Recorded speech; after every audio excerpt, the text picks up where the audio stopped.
Hello दोस्तों, स्वागत है आप सभी का एक बार फिर से हमारे यूट्यूब चैनल में। आशा करते हैं आप लोग स्वस्थ होंगे, मस्त होंगे और अपने तैयारी में व्यस्त होंगे। आपकी तैयारी को देखते हुए हम लोग मध्यकालीन इतिहास की क्लास लाए हैं। मध्यकालीन इतिहास के अंतर्गत हम लोग दिल्ली सल्तनत पढ़ रहे हैं। दिल्ली सल्तनत की अगर बात की जाए तो इसके कार्यकाल होता है 1206 से लेकर 1526 ईस्वी तक। आप इसको कह सकते हैं कि जब कुतुबुद्दीन ऐबक शासक होता है, उसके बाद जब मुगल काल का प्रारंभ होता है, इतने बीच समय अवधि के बीच में दिल्ली सल्तनत का कार्यकाल होता है। और इसको दूसरी तरह से कह सकते हैं कि कुतुबुद्दीन ऐबक से लेके जब इब्राहिम लोदी शासक होता है तब तक के शासनकाल को दिल्ली सल्तनत कहा जाता है। दिल्ली सल्तनत पे 5 वंशों ने शासन करते हैं। कितने वंश? 5 वंश। वे 5 वंश कौन कौन से होते हैं, इनके बारे में जान लेते हैं। अगर आपका एग्जाम में कभी इससे संबंधित क्वेश्चन आए कि दिल्ली सल्तनत में सबसे पहला वो कौन सा वंश था, उसके बाद कौन सा वंश था, ऐसे क्वेश्चन आए तो आप उस क्वेश्चन को गलत ना कर सके, इस वजह से आपको ये बताया जा रहा है। दिल्ली सल्तनत में 5 वंशों ने शासन किया था। पहला वंश था गुलाम वंश, दूसरा खिलजी वंश, तीसरा तुगलक वंश, चौथा सैयद वंश और जो सबसे आखिरी वंश था पथल लोदी वंश। इन 5 वंशों को हम लोग बारी बारी से अध्ययन करेंगे। इन 5 वंशों से जो भी क्वेश्चन बनते होंगे उन क्वेश्चन को हम लोग सॉल्व करेंगे, उसके बाद इस टॉपिक को समाप्त करेंगे। इस क्रम में हम लोग देखते हैं अभी तक गुलाम वंश और खिलजी वंश के बारे में अध्ययन कर चुके हैं। गुलाम वंश से संबंधित और खिलजी वंश से संबंधित जितने भी आपको नोट्स बनवाए गए हैं या जितने भी महत्वपूर्ण पॉइंट लिखाए हैं उसको आप रिवीजन करते रहिएगा। अगर दिल्ली सल्तनत या कह सकते हैं गुलाम वंश व खिलजी वंश से संबंधित क्वेश्चन आएंगे तो उससे सॉल्व होने की आपकी संभावना रहेगी। फिर इसी क्रम में हम लोग अगला जो तीसरा जो वंश था शासन करता है दिल्ली सल्तनत पे, उसके बारे में देखेंगे कि दिल्ली सल्तनत पे जो तीसरा वंश शासन करता है वह होता है तुगलक वंश। कौन होता है? तुगलक वंश। तुगलक वंश के कार्यकाल की बात की जाए तो इसका कार्यकाल कितना है? 1320 से लेके 1414 ईस्वी के बीच में तुगलक वंश ने शासन करते हैं। ये था तुगलक वंश। अब इसके संस्थापक की बात कर लेते हैं। इसके संस्थापक कौन थे? इसके संस्थापक थे गियासुद्दीन तुगलक। इनके संस्थापक होते हैं गियासुद्दीन तुगलक। गियासुद्दीन तुगलक होते हैं इसके संस्थापक।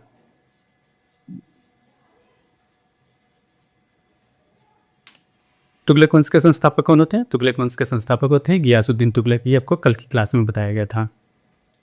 एक बार फिर से उस कल की क्लास को हम लोग रिवीजन कर लेते हैं ताकि जो कल की क्लास के बाद जो आज की क्लास हम लोग पढ़ें उसको आसानी से कनेक्ट कर सकें और आसानी से समझ सकें। और जो कल की क्लास में हम लोग अगर बाय जो कोई भी पॉइंट मिस कर दिए हों या भूल गए हों उसको आज की क्लास में रिकॉल कर सकें या याद कर सकें, फिर उसके बाद हम आज की क्लास को अच्छे से समझ सकें। आपको बताया गया था तुगलक वंश का संस्थापक गियासुद्दीन तुगलक था। इनके कार्यकाल की बात की जाए तो इनका कार्यकाल कितना बताया गया था? 1320 ईस्वी से लेके 1325 ईस्वी तक इनका कार्यकाल होता है। कितना? 1320 से लेके 1325 ईस्वी तक इनका कार्यकाल होता है।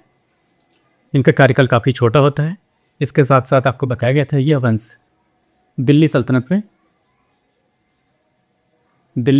में सबसे अधिक शासन करता है।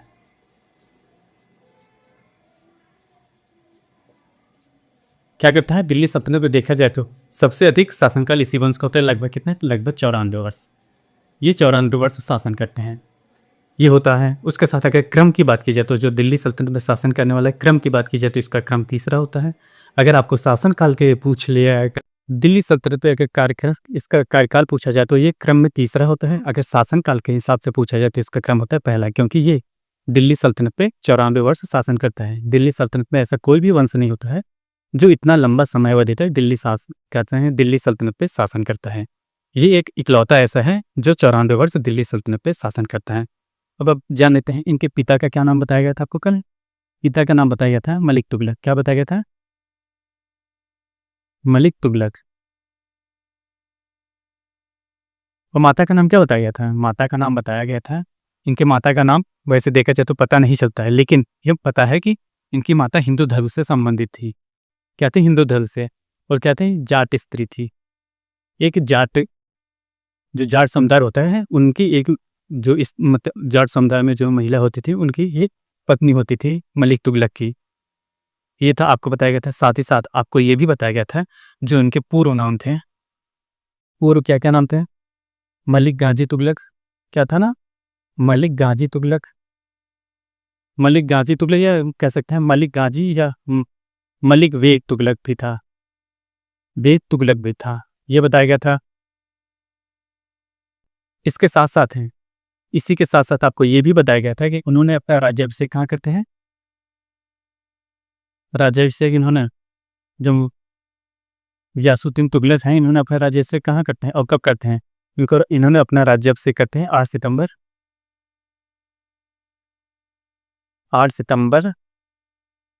1320 ईस्वी में। कहाँ पे करते हैं, हजार खंबा महल में, हजार खंबा महल। अब आपको बताया गया था ये कहावत, ये इसका निर्माण किसने करवाया था, अलाउद्दीन ने करवाया था। अलाउद्दीन, ये कहाँ पे है, ये है दिल्ली में।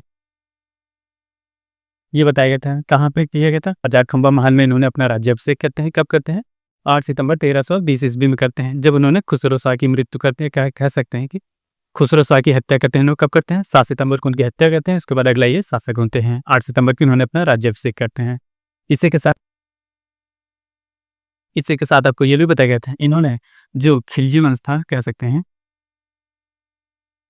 खिलजी वंश की तरह इन्होंने भी साम्राज्य विस्तारवादी नीति अपनाए। क्या करते हैं, साम्राज्य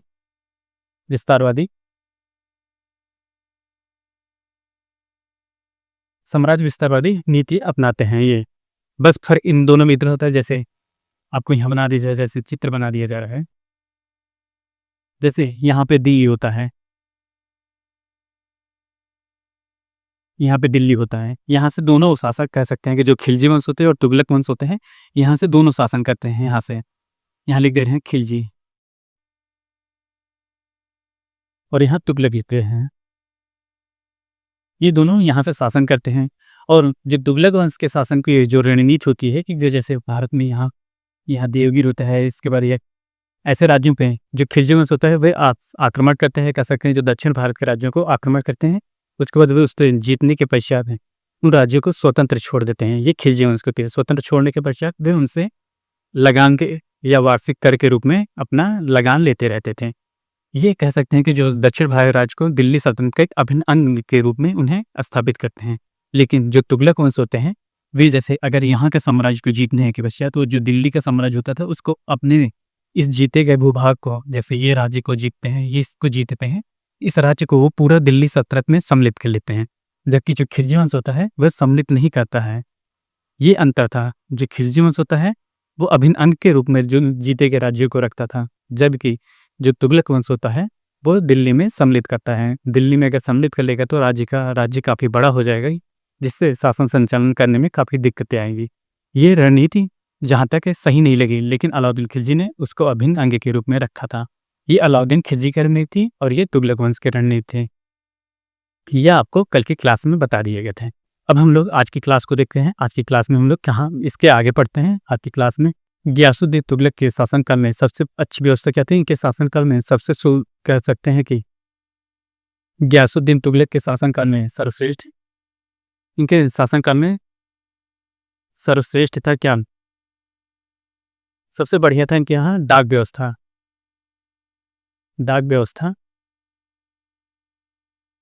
इनके शासनकाल में सबसे बढ़िया था। इनके यहाँ जो डाक व्यवस्था थी वो सबसे बेहतर थी। जो आधुनिक डाक व्यवस्था है उससे कंपेयर किया जाए तो इनके शासनकाल में ये बहुत ही शानदार थी डाक व्यवस्था। इसी के साथ साथ इन्होंने किसानों की समृद्धि के लिए काफ़ी कार्य करते हैं। जैसे किसानों की समृद्धि के लिए क्या करते हैं, इन्होंने किसानों के प्रति वफादार होते हैं। अब इन्होंने किसानों के लिए क्या क्या कार्य करते हैं इसके बारे में देख लेते हैं। इन्होंने किसानों के आय को वृद्धि के लिए क्या क्या करते हैं। जैसे वर्तमान समय में जो सरकार है, कह सकते हैं मोदी जी की सरकार है, उन्होंने किसानों के आय को दुगना करने के लिए क्या क्या रणनीति अपनाई थी, क्या क्या योजनाएं लाए थे। उसी तरह देखा जाए तो जो ये गयासुद्दीन तुगलक था उन्होंने भी अपने साम्राज्य में किसानों की आय को वृद्धि करने के लिए और जो अनाज कह सकते हैं या अन्न होता है उनको भंडारण या उसका उत्पादन के लिए कौन कौन सी योजनाएं लाते हैं, क्या करते हैं, इसके बारे में उन्होंने किसानों सबसे पहले कार्य करते हैं। जो गयासुद्दीन तुगलक होते हैं उन्होंने क्या करते हैं, किसानों की स्थिति सुधारने का प्रयास करते हैं। क्या करते हैं, किसानों की स्थिति सुधार। जब किसान की स्थिति सही रहेगी, आप कह सकते हैं जब किसान अपने किसी भी चीज़ को खरीदने में सक्षम होगा, जैसे चाहे वह अनाज होता है, चाहे वह जैसे उस समय जब कहा जाए तो बैलों से खेती की जाती थी। अगर उनके पास बैल होंगे तो वो अच्छे से खेती कर लेंगे। इस वजह से इनकी स्थिति जब सही रहेगी तो साम्राज्य में अन्न भंडारण की भी क्षमता होगी या अन्न उत्पादन की भी क्षमता अधिक होगी। इस वजह से जो गियासुद्दीन तुगलक था, दूरदृष्टि को अपनाते हुए उन्होंने जो किसान थे उनकी स्थिति को सुधार किए हैं। अगर किसान की स्थिति सुधार रहेगी या सुधरी रहेगी तो साम्राज्य में कह सकते हैं भुखमरी की समस्या नहीं होगी। इसी वजह से गियासुद्दीन तुगलक किसानों के ऊपर अधिक जोर देता था। और उसी के साथ-साथ देखा जाए तो जो साम्राज्य था, साम्राज्य में काफ़ी ऊसर या कह सकते हैं जो अनुपजाऊ भूमि थी, उनको उपजाऊ भूमि में परिवर्तित कराना है। इस प्रकार दूसरा पॉइंट लिखते हैं उपजाऊ दूसरा पॉइंट लिखते हैं उपजाऊ भूमि की वृद्धि की है। दूसरा क्या करते हैं, उन्होंने अपने शासनकाल में जैसे जो भी कह सकते हैं अनुपजाऊ भूमि थी उसको आधुनिक या कह सकते हैं उस समय जो आधुनिक तकनीकी थे उनका इस्तेमाल करते हुए जो साम्राज्य में अनुपजाऊ भूमि थी उसको उपजाऊ भूमि में परिवर्तित करते हैं। अगर भूमि उपजाऊ होगी तो किसान समृद्ध हो गए, तो हर हाल में फसल या कह सकते हैं कि जो अनाज होगा उसका उत्पादन अधिक होगा। यही कह सकते हैं कि जो गियासुद्दीन तुगलक था उस समय अपनी नीतियों की वजह से ही काफ़ी महत्वपूर्ण रखता था। इन्होंने ये लेके चले तो गियासुद्दीन तुगलक उस समय काफ़ी शिक्षित हैं, शासक होते हैं। ये होता है उन्होंने ये दो कार्य किए थे जो किसानों के लिए, क्या कहते हैं, किसानों की सबसे पहले स्थिति पे उन्होंने सुधारते हैं। उसके बाद जो साम्राज्य में कह सकते हैं कि जो अनुपजाऊ भूमि होती है उसको उपजाऊ भूमि में परिवर्तित करते हैं, कह सकते हैं आप। उनके जो उपजाऊ भूमि होती है उसकी वृद्धि करते हैं। और सबसे महत्वपूर्ण ये आपको याद रखिएगा, जो उनके शासनकाल में सबसे अच्छी जो शासन व्यवस्था थी वो डाक व्यवस्था थी। इनके शासनकाल में सबसे बेहतर डाक व्यवस्था थी। एंड फिर हम लोग अगला पॉइंट देखते हैं। अगला पॉइंट जो काफ़ी महत्वपूर्ण है, आप ये याद रखिएगा। अगला पॉइंट है, देखिए, जब गियासुद्दीन तुगलक कह सकते हैं कि गियासुद्दीन तुगलक जब बंगाल अभियान पे जाते हैं, कहाँ जाते हैं, लिख दे रहे हैं गियासुद्दीन बंगाल अभियान पे जाते हैं, तो बंगाल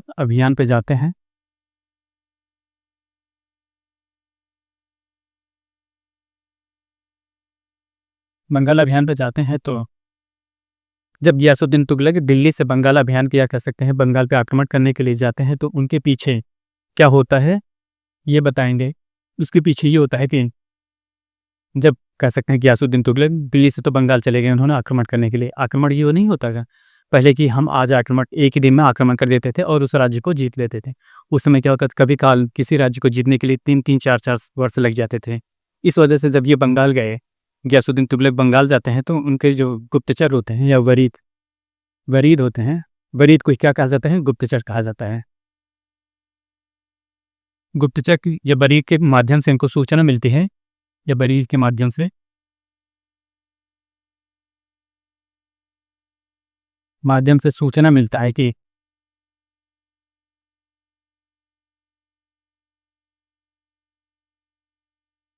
सूचना मिलता है कि जो सूफी संत होते हैं, कौन होते हैं, सूफी संत जो थे, सूफी संत कौन थे, निजामुद्दीन औलिया थे। कौन थे, निजामुद्दीन औलिया ने। सूफी संत निजामुद्दीन औलिया ने साम्राज्य के कह सकते हैं, सूफी संत जो निजामुद्दीन औलिया थे, औलिया ने जो उनके साम्राज्य में कह सकते हैं कि साम्राज्य में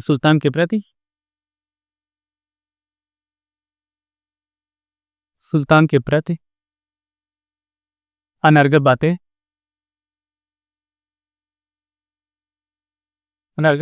फैला रहे थे।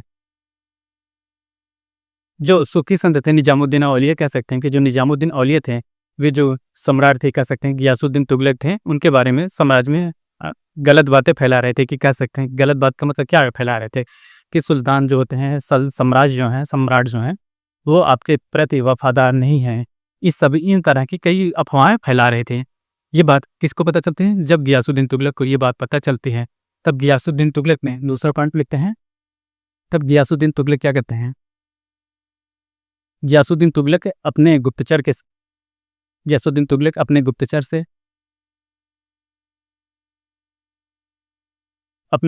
से सूचना भिजवाते हैं।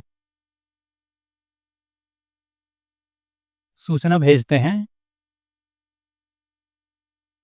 सूचना क्या भेजते हैं इसके बारे में, ये पॉइंट काफी महत्वपूर्ण है। सूचना ये भेजते हैं, देखिए, मेरे दिल्ली पहुंचने से पहले इसको मेरे दिल्ली पहुंचने से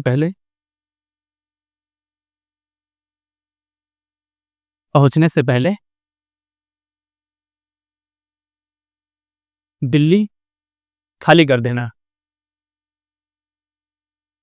खाली कर देना। क्या होता है, जब निजामुद्दीन औलिया को ये सूचना मिलती है कि सम्राट इनको धमकी दे रहा है, कह सकते हैं कि धमकी की वजह से, तो ये क्या कहते हैं, उनको धमकी क्या देते हैं कि मेरे जब गियासुद्दीन तुगलक जब बंगाल गए थे तो वहाँ से उनको सूचना मिलती है कि जो सूफी संत थे उनके बारे में गलत साम्राज्य में अफवाह फैला रहे थे। तो इन अफवाहों को जब उनको पता चलती है तो उसके बाद वे अपने एक गुप्तचर, या कह सकते हैं जो उस समय बरीद कहा जाता था, उनके माध्यम से उन्हें सूचना देते हैं कि मेरे दिल्ली पहुंचने से पहले तुम दिल्ली को खाली कर देना। ये धमकी किसको दे रहे थे? गियासुद्दीन तुगलक दे रहे थे, सूफी संत जो थे उनको कह रहे थे।